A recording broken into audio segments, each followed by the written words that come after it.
On the show today, spectral hounds and three-headed dogs, the canines of folklore. What are the most famous stories of dogs in folklore?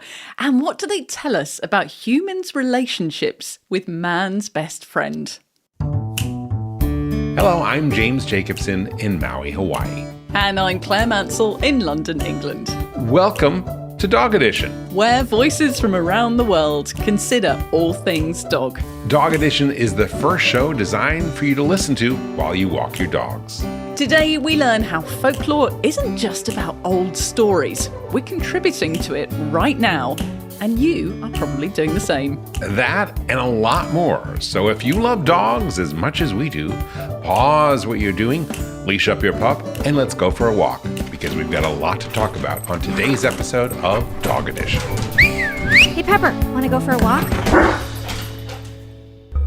According to legend, on the 4th of August in 1577, there was a loud clap of thunder and a large black dog who burst through the doors of St. Mary's Church in Bungay in England, killing 2 people and causing the church steeple to collapse. The dog then moved on to Blythburgh Church, where it mauled and killed 2 more people.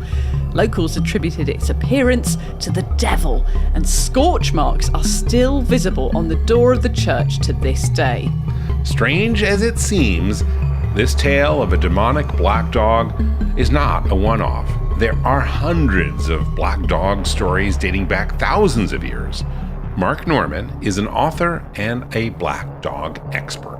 The earliest example of a black dog sighting comes from Peterborough in 1127. It's recorded in the Anglo-Saxon Chronicle. I've got somewhere around about 1,000 examples in my archives of eyewitness reports and descriptions that come from literature, not fictionalized literature, but from old books where people have reported on the subjects and so on. Stories of black dogs appear all over Europe and the Americas, though they are most common in the UK. They are often reported as having glowing red eyes, and their appearance usually foretells of something bad that is to come. Glowing red eyes, I love it. Dr. Stanley Coren is a professor emeritus of the Department of Psychology at the University of British Columbia, and he is author of Gods, Ghosts, and Black Dogs. He was contacted by a woman back in 2011 who had a spooky encounter with a black dog. A woman by the name of Florence Brown, who was a vicar's wife, reported encountering a dog up near Bungay, and her husband thought that perhaps this was Black Shuck, which is one of the names which is given to these devil dogs. And so he stepped between her, and he was struck by a heart attack. And she wrote to ask me, is there any condition where dogs' eyes might glow red? In historical records, ghostly black dogs often appeared alongside ghostly hunters. The motif goes back a long way in history, and its earliest roots come from ideas surrounding the wild hunt, the Germanic legend of ghostly riders who ride across the sky at night hunting souls, accompanied by demonic hounds. Black dogs are associated with the wild hunt. It's a ghostly hunt which runs through the night, and sometimes it's led by the Kaliak, which is an old woman of winter, sometimes by Odin himself, who obviously is the All-Father in Norse mythology. That is D.S. Nelson. She's an author and host of the podcast The Stories from Lore. Not all black dogs are a part of the hunt, but they often wander roads at night.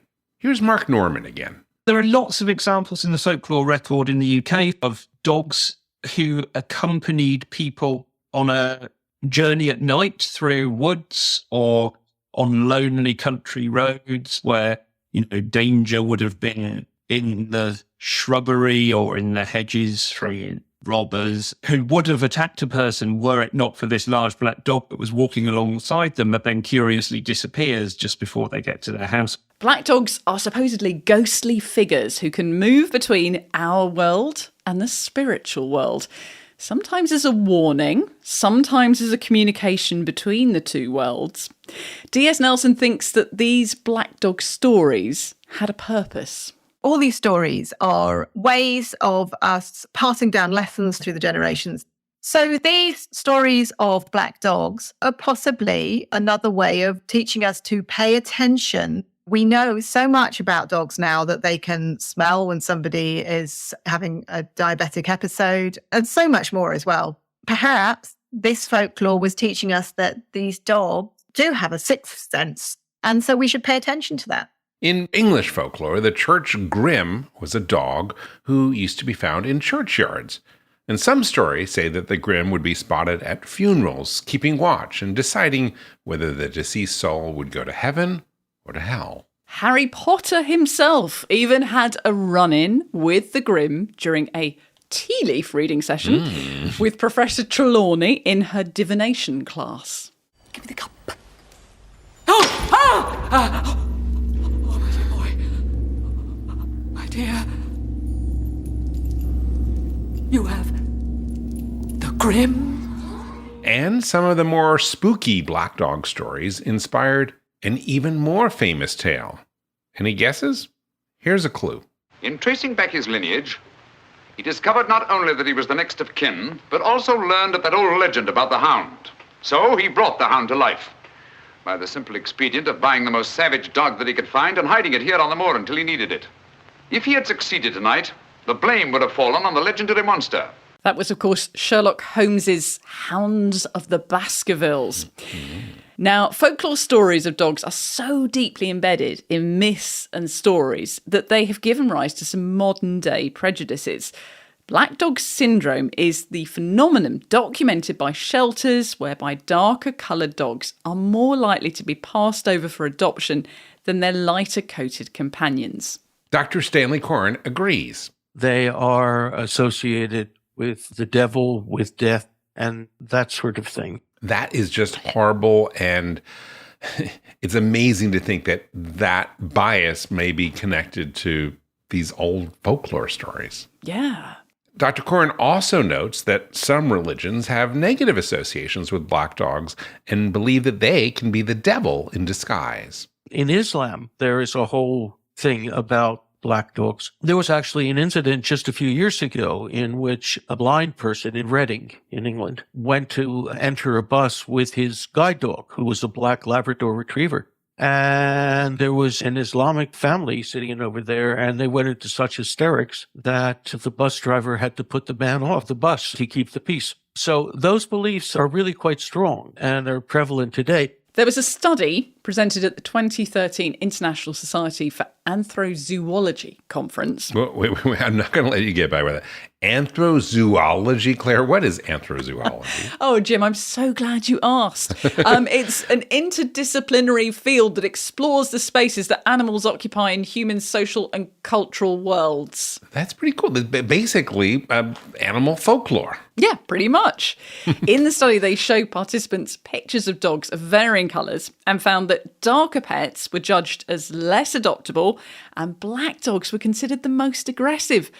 Dr. Coren was intrigued and he did his own research too. We took all these dogs and we took a full body shot and a headshot of each of the dogs and tried to put them all on a uniform background. And then we took a big bunch of people and we asked them to look at each of these photos and to answer a series of 4 questions. Did they like the way the dog looked? Did they think the dog might be aggressive? Did you think the dog might be a good pet? And would they like this particular dog? You can probably guess the way the results turned out. The yellow labs were the most preferred and the black labs were the least preferred. Now, in this particular case, it was a Western group. It was all Canadian college students. But the least preferred of these preferred dogs were the black dogs. Of course, there might be a lot of reasons why people don't choose black dogs. And in fact, one of the things we discovered was they don't photograph as well. And so maybe the millennials don't like them for that reason. They're not Instagrammable. Or they're Instagrammable, but you have to have the right lighting and really good camera technique. Yeah, but if the dark tales of black dogs as omens puts you off, then D.S. Nelson puts a really positive spin on those folklore tales. There's plenty of these black dogs appearing at a point where something bad could have happened to that person as a kind of warning, rather than a foregone conclusion. The person can actually change their destiny. So it could be argued that actually owning a black dog is a good thing. In some parts of the world, a black dog has taken an association with mental health, and that may also have its roots in folklore. Here's Mark Norman. There is a Black Dog Institute in Australia, which is an institute for mental health and depression. It took its name from this idea of the black dog being a form of depression. Term was coined by Sir Winston Churchill.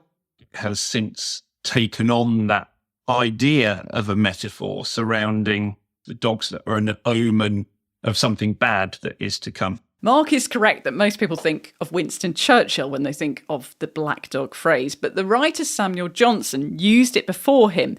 And the way that he wrote it in a letter without explanation, it seems that it was likely to be a common phrase and that the roots of that lie in black dogs being an omen of something bad to come. No one knows for sure what's behind the sightings of all these mysterious black dogs, but there is a theory that some of the stories were invented to keep kids away from places that they shouldn't be, and sometimes adults who were up to no good, and as you'll hear, used black dog stories to their advantage. Here's D.S. Nelson. Often you will find that there are black dogs on the coast. The folklore has been encouraged by smugglers who want to keep people away from the coastline while they're bringing up their goods from the boats. And there is one particular example in Jersey, the Jersey Isles in the United Kingdom, not New Jersey, where you can see evidence of how the black dog myth got started. In Jersey, there is a legend of a black dog down in Booly Bay. This black dog is supposed to just wander around Booly Bay with chains clanking and just frightening people. But if you go to the Jersey Maritime Museum, you will find a replica black dog head, and it's enormous. A man could fit in the head. And that's the point, is that the smugglers used to put all of their contraband in this black dog head and get inside it and then go where they are meant to be going with their contraband. Aside from stories of smugglers taking advantage of black dog folklore, Mark Norman thinks there's probably a more logical explanation why there are quite so many sightings recorded. It wasn't accidental that the term man's best friend was coined for the dog. We have this ingrained connection. We associate things that happen around us subconsciously with the idea of dogs. So you see a shape in the dark at night, you have to interpret that symbol somehow, and maybe your subconscious interprets it in that way. We're going to take a quick break, but when we return, more about the folklore of dogs and how they've affected us today. We'll be right back. And now, a message from your dog. Every day with you is like a day at the beach, and I want as many beach days as possible. I want to run and sniff and find a good stick to carry. I want to roll in the grass and warm my belly in the sun. I want to walk with you, run with you, sleep with you, eat with you.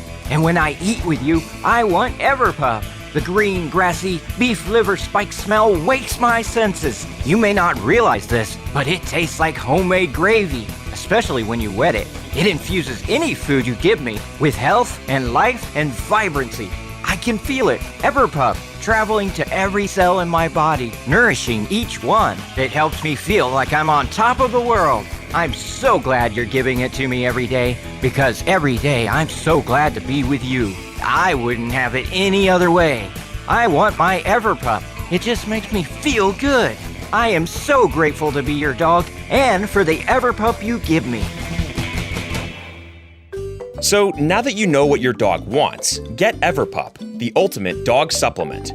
Everpup is available in select pet shops and on Amazon. But to get the best price possible, join the Everpup Club at everpupclub.com, where you'll get your first jar for just $8 with free shipping anywhere in the U.S. Go to everpupclub.com and use the discount code DPN. That is everpupclub.com. Everpup every day. Welcome back. Before the break, we heard about one of the most famous kinds of dogs in mythology and folklore, the black dog, a spooky, ghostly animal which sometimes foretells of death. We wanted to know how well-known dog tales were, so we went to some dog parks to find out. You've got the Black Dog of the UK, that's an ongoing folklore. And then there's also Cerberus, of course, Greek mythology. I think it was something to do with a baby being hurt by a dog, but in fact the dog was not responsible when the end of the story came out. There's the dog, I believe he was in Japan, and he would follow his owner to the train station and pick his owner up there every day. And then when the owner passed away, he would still do that and wait at the train station. I have a vague recollection of a three-headed dog that guards the underworld. All that's coming to mind is like the stories of hunters. Moving on, in even older stuff from Greek and Roman mythology, dogs often acted as guardians. The three-headed dog Cerberus, for example, guarded the entrance of the underworld. He was a pretty scary beast with one fatal flaw. If you played music to him, well, he fell asleep. I'm imagining you as a little bit like that. Could you just be calmed by music and then just like doze off? If you think Cerberus sounds familiar, it's because you might well have seen him in a certain wizarding film and book. Didn't you see what it was standing on? I wasn't looking at its feet. I was a bit preoccupied with its heads. Or maybe you didn't notice. There were three. J.K. Rowling uses a lot of folklore mythology in her writing. Cerberus, three-headed hellhound, guardian to the underworld. Exactly the same type of dog in Harry Potter is guarding the Philosopher's Stone. Fluffy, three-headed dog. It's exactly the same thing. So I have to say, Jim, that going into this kind of folklore in Harry Potter made me want to rewatch the Harry Potter movies. And so last weekend, I looked up... That's a great excuse. That's Great. Kids, it's work. I got to watch the whole Harry Potter stuff. I'm going to monopolise the TV and I have to watch the next 7 hours of Harry Potter. No, so I was looking up Harry Potter and the Philosopher's Stone on the streaming platform, and it kept coming up with the Harry Potter and the Sorcerer's Stone. And I was like, well, that's not it. But you have a different title in the US. Don't ask me why. It's another thing. We don't know what philosophy is. I'm not quite sure. Okay, but a sorcerer is a magician, yeah? Yes, Yeah. yes. And a philosopher is a different type of magician. Yeah. It probably makes more sense, actually, that yours is a sorcerer's stone. Yeah, absolutely. Well, turning Harry Potter aside, dogs have been performing the task of watchdog or guardian for humans for millennia. The Romans even used to put mosaics of dogs at the entrance to their homes to warn visitors of the presence of a dog. Kind of what I think of as an ancient version of a beware of the dog sign. We see the dog as a guardian of treasure in some examples. So there are stories where a treasure has been buried somewhere and a spectral dog is said to guard it in some way. There's an example from Scotland where a treasure was said to be buried in a pond, and the farmer buys the land and decides to drain the pond in order to get the treasure. But every night at midnight, there is this ferocious howling. In the end, they have to fill the pond back in again because the dog that guards the treasure won't allow them to take it. The Danish author Hans Christian Andersen incorporated this idea of dogs as guardians into his fairy tale, The Tinderbox, which traces its roots to a Scandinavian folk tale. Now, in that story, a witch recruits a soldier to retrieve a tinderbox hidden under a tree and guarded by 3 dogs with eyes as big as saucers. The story uses the familiar motif of the pattern of 3, although in this case, it is 3 individual dogs and not a 3-headed dog. Fairy tales are a particular branch of folklore where the story serves a purpose. I never even thought to define a fairy tale and to think of it in that context. But it's kind of like a fable, but more complicated. I mean, it has a didactic purpose. Yeah, I mean, I dug into this a lot with Kelly McCath-Moran, who you will hear in a minute, and she has done a lot of work on this, a lot of studying on it, and still studying on it. And she can talk about these distinct branches of folklore, and it's fascinating. But yeah, fairy tales have a story which has a purpose at the end of it. Fairy tale is a morality tale. And people don't really think about that because a lot of our fairy tales come to us in the modern day through Disney, and they have happy endings. But fairy tales don't have happy endings. They don't have happy endings. They have moral endings. And so what we have is a moral lesson presented in a tale. So if fairy tales and fables are trying to teach humans something, Why are there so many dogs in them? Scholars have told us that one of the reasons why fables are so populated by animals is because it's a little easier to take your moral medicine if it comes from a non-human being. Now let's turn to the third chapter of our tale on folklore. The third type of dog that we often see in folklore is something that we've already touched on in Dog Edition, and it's the dog as protector for us humans. Back in episode 70, we devoted a whole episode to the subject of why dogs are so loyal, and we discussed the identical stories of Fido and Hachiko, two dogs from Italy and Japan who waited for their owners long after they died. We see that kind of motif of the loyal animal appearing in all sorts of stories from around the world. And in the Western world, the animal is most often a dog. Well, dogs are pretty loyal, so I get it. Now, if the dog isn't waiting for its owner long after the owner has died, the dog is often protecting a baby. D.S. Nelson has a particular favorite tale of a loyal dog, which comes from Welsh folklore. My favourite story is a story of Gelert from Guardians-Cerberus. And that story involves a prince, and he has just had a new son. They're about to go out on a hunt, and the servants take the baby down to the hall where there's been a fire, and it's a bit smoky. So they don't want it to be too smoky for the baby, so they leave the door open slightly. And the prince leaves Gelert, who's an enormous Welsh hunting hound, with the baby to guard the baby. When he returns from hunting, he returns to this absolutely horrendous scene with the cradle upturned, no sign of his child, and his dog covered in blood, and blood all around his mouth and paws. And he is so caught up in his grief that he feels sure that his dog has killed his child. And he runs the dog through with a sword.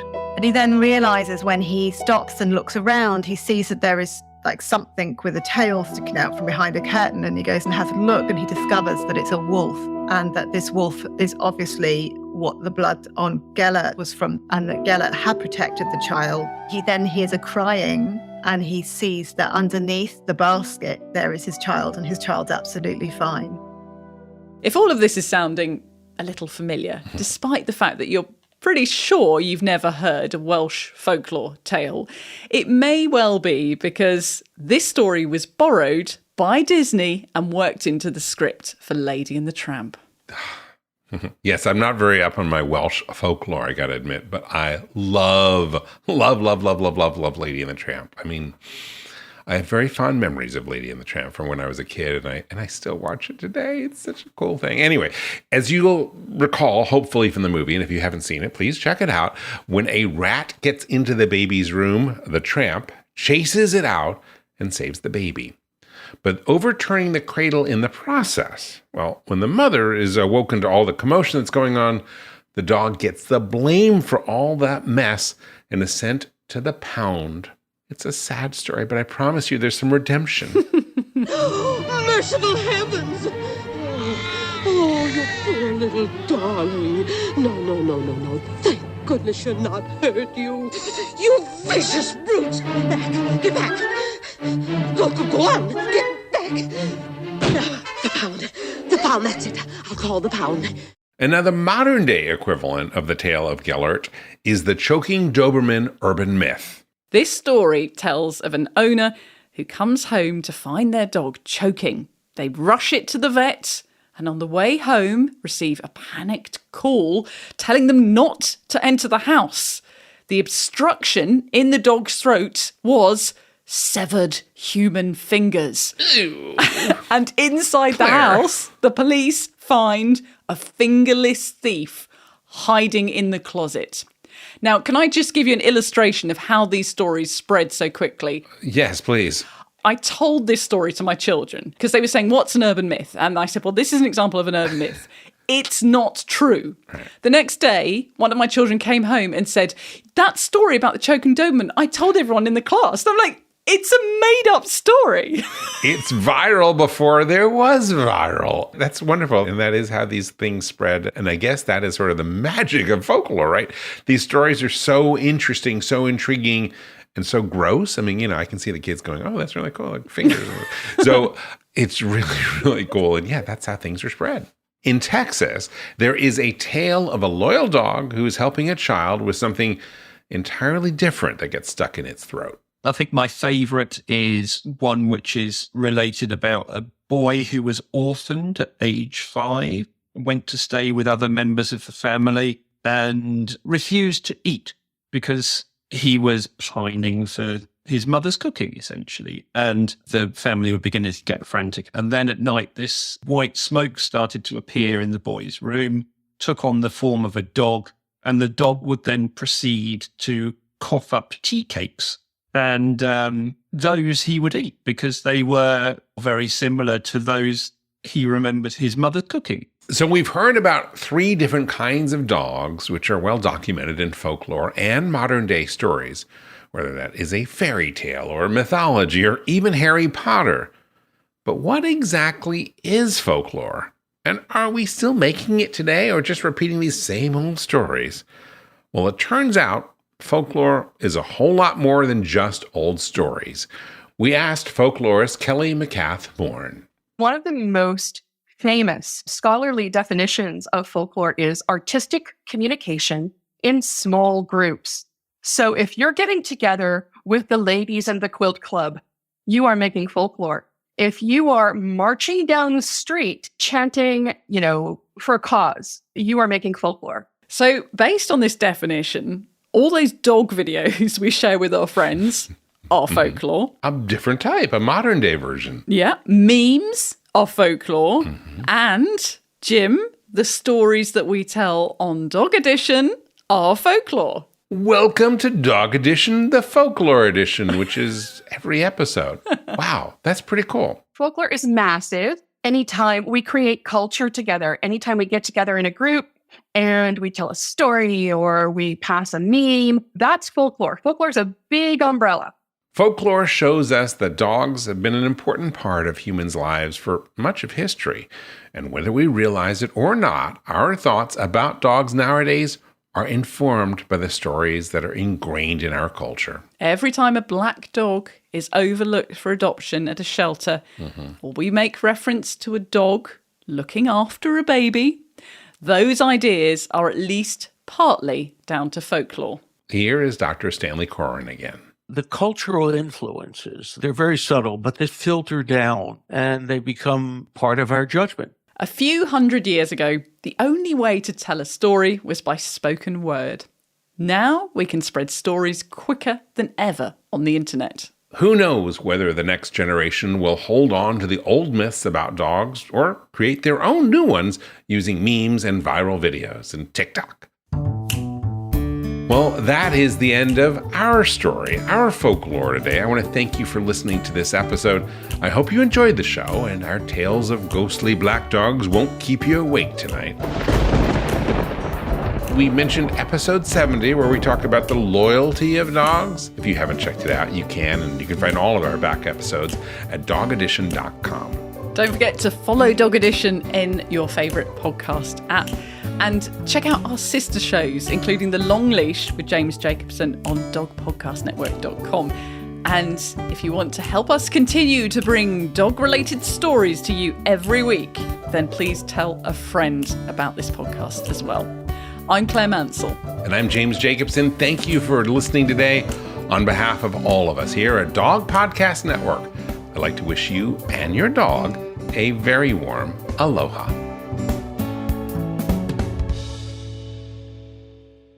On the show today, spectral hounds and three-legged dogs. Terrifying three-legged dogs.